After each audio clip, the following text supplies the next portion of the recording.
តែអ្នកនេះដឹងខ្ញុំនៅណាឥឡូវនេះខ្ញុំកំពុងតែនៅ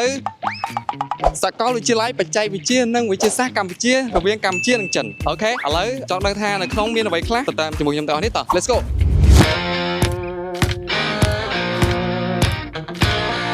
ថ្ងៃទី29ខែវិច្ឆិកាហ្នឹងខ្ញុំបានចូលរួមកម្មវិធីរបស់សាកលវិទ្យាល័យបច្ចេកវិទ្យានិងវិទ្យាសាស្ត្រកម្ពុជាចិនពេលខ្ញុំដែរចូលមកដល់ភ្លាមខ្ញុំសង្កេតឃើញថាមានសភៅពីប្រធានាធិបតីរបស់ប្រទេសចិនលោកស៊ីជីនពីងតម្រៀបត្រៀបត្រាពេញនឹងច្រើនមែនតែម្ដងកលេតនាក៏ឃើញកលេតនាក៏ឃើញដែរនៅក្នុង hall គេវិញគេរៀបចំបានស្អាតណាស់និយាយទៅ clean ហ្មងអូខ្ញុំភ្លេចប្រាប់អ្នកនរថាកម្មវិធីនេះកម្មវិធីអីគេគឺកម្មវិធីចែករំលែកបទពិសោធន៍ការអានសៀវភៅអភិបាលកិច្ចរបស់ប្រទេសចិនមានការចូលរួមពីគណៈប្រតិភូថ្នាក់ដឹកនាំនិងវាគ្មិនមកចែករំលែកបទពិសោធន៍របស់គាត់នីមួយៗផងដែរយេអែបណាស់គ្នាយើងអើយពីអ្នកចូលរួមវិញច្រើនកកសម្បើមណាហើយនៅចុងវីដេអូខ្ញុំវាមានជាការសម្ភាសសួរពីចំណាប់អារម្មណ៍របស់សិស្សដែលចូលរួមក្នុងកម្មវិធីនេះផងដែរគាត់មានអារម្មណ៍បែបណាហើយទទួលបានអ្វីខ្លះបន្ទាប់ពីចប់កម្មវិធីនឹងអញ្ចឹងណាតោះមកខាត់ពីយូទៅមើលការសម្ភាសរបស់ខ្ញុំទាំងអស់គ្នាសួរយូជំរាបសួរបងទទួលបានអីខ្លះនៅពេលដែលចូលរួមកម្មវិធីចែករំលែកបទពិសោធន៍អភិបាលកិច្ចរបស់ប្រទេសចិនណាសម្រាប់ខ្ញុំនៅពេលដែលចូលរួមកម្មវិធីនឹងហើយខ្ញុំទទួលបានបទពិសោធន៍ច្រើនទាំងលោកគ្រូចិននិងលោកគ្រូខ្មែរដែលគាត់មកចែករំលែកពីសៀវភៅពីការអានសៀវភៅពីការជោគជ័យរបស់ពួកគាត់ហើយទៅពិសេសទៀតហ្នឹងខ្ញុំទទួលបានបទពិសោធន៍ល្អៗដូចជាការជួយអភិវឌ្ឍខ្លួនឯងហើយទៅល្អជាមួយនឹងសៀវភៅ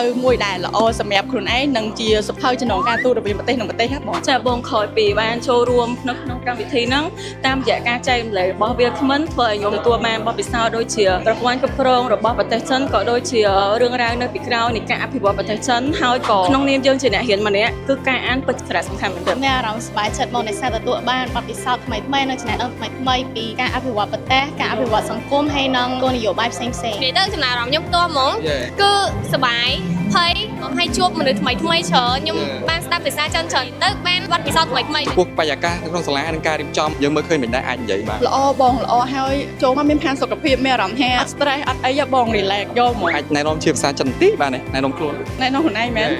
大家好我叫陈欣妍今年我20岁了我是大学生在